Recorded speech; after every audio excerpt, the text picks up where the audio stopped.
الذي لا يدركه بعد الهمم ولا يناله وصل الفتن الذي ليس لصفته حد معدود ولا نعت موجود ولا أجل ممدود فطر الخلائق بقدرته ونشر الرياح برحمته وابتدى بالسحور مع المعاوده الصلاة والسلام على رسول المسدد المصطفى الأمجد المحمود الأحمد حبیب الہ العالمین بالقاسم محمد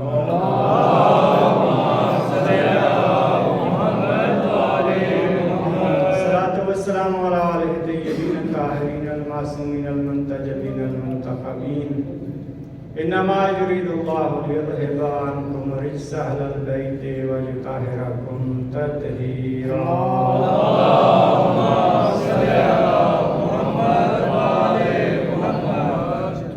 قال سبحانه وتعالى في محكم كتاب المجيد والفرقان الحميد وقوله الحق بسم الله الرحمن الرحيم أطيعوا الله وأطيعوا الرسول وأولي الأمر منكم صدق الله العلي العظيم. میرے محترم مکرم سامعین گرامی مومنین کرام والیان حیدر قرار آزادران والا حسینی پیروان مکتب ولایت و شہادت، خداوند عالم کا شکر ہے، اس کی مہربانی ہے، اس کا لطف ہے، اس کی رحمت و برکتوں کا نزول ہے کہ آج پھر اس نے ہمیں وہ عبادت کرنے کی توفیق عنایت فرمائی جس کی کم از کم جزا اس نے جنت رکھی ہے، کم از کم جزا اس نے باخدا اپنا ایمان آپ کے سامنے رکھ رہا.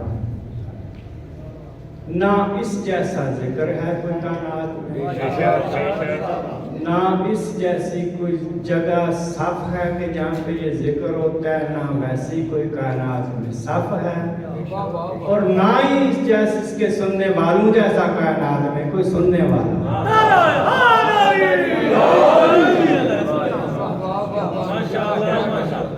بھائی یہ دعویٰ ہے نا، دلیل تو ہونی چاہیے نا بھائی، اس سے بڑا کوئی ذکر نہیں. بھائی ابھی آپ نے میرے برادر سید اکبر اعظم حدیث قصہ کی تلاوت کر رہے تھے، خداوند کریم ان کو صحت و سلام کی عطا فرمائے. یقیناً آپ سب اس سے واقف ہیں. ایک چیز ذہن میں رکھیں، حدیث سے قصہ کا مطلب کوئی وہ حدیث عام طور پہ ہمارے ذہنوں میں یہ ہے کہ رسول خدا کا کوئی قول یا ائمہ کا کوئی فرمان یا وہ حدیث ہے، نہیں. عربی میں حدیث حادثے سے ہوتی ہے. حدیث کا یہ بھی مطلب ہوتا ہے کہ ایسا واقعہ جو کہ لوگوں کے ذہنوں میں ایسا نقش ہو جائے کہ اسے بھلا نہ سکے، اسے حدیث کہتے ہیں. حادثہ اسی سے ہے نا، بھائی حادثہ ہو گیا، فلاں اے پی ایس کا حادثہ، فلاں کا حادثہ یاد رہتا نا بندے کو بڑا. تو کہا یہ ایسا واقعہ ہے، یہ چادر والا واقعہ، ایسا واقعہ ہے کہ جتنا بھی اسے بلانے کی لوگوں نے کوشش کی، لوگوں کے ذہنوں میں یہ ایسا نقش ہو گیا پھر اسے بلا نہیں سکے. یہ ہے حدیث قصہ. اچھا، حدیث قصہ میں جو میں بات عرض کر رہا تھا کہ اس سے بڑا ذکر کوئی نہیں. یہ جو ذکر آپ سننے جا رہے ہیں یا سن رہے ہیں، اس سے بڑا کوئی ذکر نہیں ہے. ویسی حدیث میں خدا ارشاد فرماتا ہے یا ملائکتی و یا سکان سماواتی، اے میرے ملائکہ اور ایک آسمان کی رہنے والی مخلوق، آسمان کے ساکن. اس کا مطلب فرشتوں کے علاوہ بھی کچھ وہاں پہ رہتے ہیں، اسے ذہن میں رکھے. ہم تو ماننے والے ان کے ہیں جو وہاں پہ رہتے ہیں، یہاں والوں سے تو ہماری بنتی نہیں. ہم تو ماننے والے ان کے ہیں. تو خدا حکم فرما رہا، دیکھیں کہا یا ملائکہ، یا میرے ملائکہ، یا سکانہ سماواتی، اے آسمان کے ساکنوں. بھئی آپ مجھے یہ بتائیں انصاف سے کہ اللہ جب فرشتوں کو بلائے گا، اس مخلوق کو بلائے گا تو وہ سنے گی یا نہیں؟ معذرت کے ساتھ سنے گی یا نہیں؟ سنے گی نا. ہماری طرح کی مخلوق نہیں ہے، معذرت کے ساتھ. کدھر 5 بار اعلان ہوندی ہے، کدھر 3 باری اسے سننے ہیں، لیکن لبیک اسے کدے نہیں رکھے. لیکن یہ مخلوق ایسی ہے کہ یہ ہماری طرح کی نہیں ہے۔ اب مجھے یہ بتائیں، اگر خدا بلائے گا فرشتوں کو اور آسمان کی اس مخلوق کو تو وہ سنے گی یا نہیں؟ سب الرٹ ہو جائیں گے، وہ مخلوق ہے کیا، کرتی کیا ہے؟ بھائی کہاں یا ملائکتی، اے میرے ملائکو جو سجدے میں تھے سجدے سے اٹھ کے کھڑے ہو گئے، جو رکوع سے تھے رکوع سے کھڑے ہو گئے، جو تسبیح کر رہے تھے انہوں نے تسبیح چھوڑ دی، جو طواف کر رہے تھے انہوں نے طواف چھوڑ دیا، جو عرش کے نیچے جو ہے وہ تسبیحات کر رہے تھے تسبیح سارے چھوڑ کے خدا کی طرف متوجہ ہو گئے، اور وہ آسمانی مخلوق بھی خدا کی طرف متوجہ ہو گئی۔ کہا میرے اللہ کیا کہنا چاہتا ہے؟ عجیب بات ہے میرے اللہ، کون سی خاص بات ان فرشتوں کو اور آسمانی مخلوق کو تو بتانا چاہتا ہے کہ سجدہ کرنے والوں کو سجدہ چھڑوا دیا، رکوع کرنے والوں کو رکوع چھڑوا دیا، تسبیح کرنے والوں کو اپنی تسبیح چھڑوا دی، طواف کرنے والوں سے طواف کرا دیا۔ کہا سنا میرے ملائکہ اور میرے آسمان والوں، میری طرف متوجہ ہو، اب میں اہل بیت کا ذکر تمہیں سنانے جا رہا ہوں۔ واہ بھائی واہ، واہ بھائی واہ۔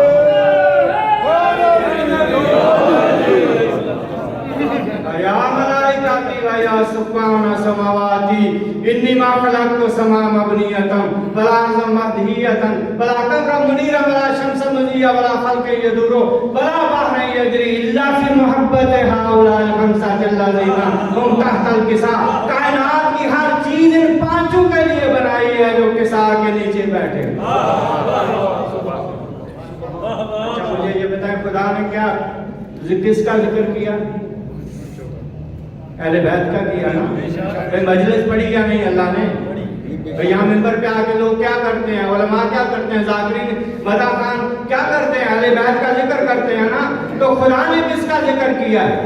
اس کا مطلب ہے خدا کا فرشتوں سے سجدے سے ان کو اٹھانا، رکوع سے ان کو اٹھانا، ان کی تسبیحاں چھڑانا، یہ بتا رہا ہے کہ میرے فرشتوں آسمان کے مخلوق میری سجدے میری تسبیح اپنی جگہ ہے، لیکن اہل بیت کے ذکر سے یہ بلند نہیں ہے۔ واہ بھائی واہ، واہ بھائی واہ۔ نعرہ حیدری، یہ ذکر سننے کی خدا نے آپ کو توفیق عنایت فرمائی، ہمیں پڑھنے کی توفیق عنایت۔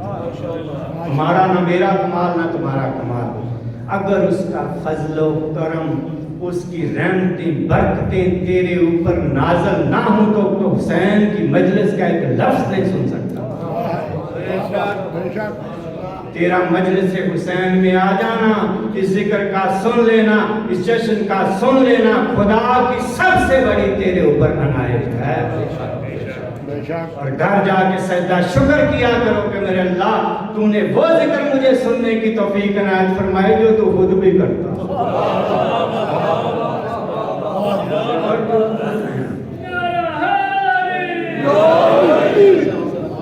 میں نے کہا تھا نا کہ اس سے بلند کوئی ذکر نہیں، اس سے بڑا کوئی ذکر نہیں ہے۔ اب اس سے بلند کو جگہ بھی جہاں پہ یہ ذکر ہوتا ہے۔ یہ اسی حدیث اقصا میں مولا فرماتے ہیں جمن من شیعتنا و محبینا، جہاں پہ بھی میرے شیعہ اور میرے محب، یا مولا میرے ان سے ہاتھ باندھ کے بندہ گزارش کرے مولا جب شیعہ کہہ دیا تو پھر محب کہنے کی کیا ضرورت تھی؟ دو لفظ استعمال ہوئے نا، شیعہ تو نہ ہوا محبینا، کہ جہاں پہ بھی ہمارے شیعہ جمع ہو جاتے ہیں ہمارے محب جمع ہو جاتے ہیں۔ اس کا مطلب ہے ہر شیعہ جو ہے وہ محب ہے، لیکن ہر محب شیعہ نہیں ہوتا۔ مولا نے کہا ہمارا محب ہونا چاہیے، شیعہ ہو نہ ہو۔ تو اب جو بھی علی سے محبت کرتا ہے اس کے اوپر تھپا نہ لگا دیا کرو کہ اس کا علی سے کوئی تعلق نہیں، کیونکہ علی خود کہہ رہے ہیں کہ جہاں پہ میرے شیعہ جمع ہو جاتے ہیں اور میرے چاہنے والے جہاں پہ جمع ہو جاتے ہیں نزلت علیہم الرحمہ، ان کا جمع ہونا ہوتا ہے خدا کی رحمتوں کا نزول۔